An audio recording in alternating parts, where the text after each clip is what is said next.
Yo'ldosh aka, Nima deysan? bilasizmi? Ozgina qornim och qolganga o'xshayapti-da. Gap so'zga hojat yo'q, bolajonim, hozir hal qilamiz. Eng yaxshi zo'r va foydali ovqatni tanlab olamiz. Yog'li fast food ovqatlar hech kerak emas. Bu meni onamning qon tomirlarimi? Ha, kichkintoy, xuddi shunday. Sen doim zo'riga loyiqsan. Onang qoni bizning manbadir.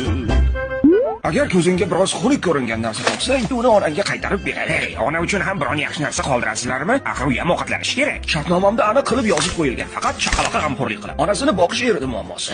Shunchalik ham xudbin bo'ladimi, ha? Qani endi qorinni to'ydiraylik, bolakay, bo'la qol. Juda mazali ekan. Ajoyib. Albatta.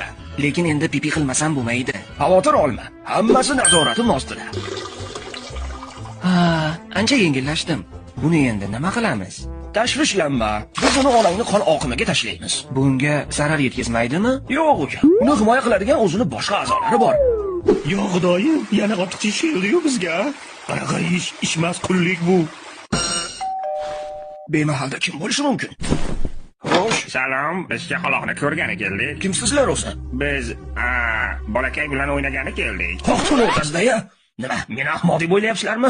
Gerpes, streptokok, papilloma, ko'zimga ko'rinmalaring. Bo'lmasa masalaringni qochirib qo'yaman. Biz kimligimizni qaydan bildik? Bilmadim, balki onasi unga antitanalarni bergan. Kim ekan ular? Yomon odamlar ekanmi? Xavotir olma bolakay. Men seni har qanday yomonliklardan asrayman.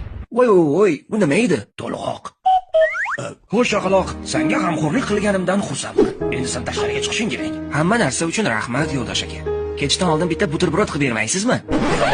Mani shartnomam 10 soniya oldin tugadi. Bolakay, endi senga qarash onangning vazifasi. Xayr. Xo'sh, endi chiqish navbati menga. Taxminan 2 yoki 3 yildan keyin yana shu atrofda ko'rishamiz. Hech kimga qo'ymaydigan umiddaman.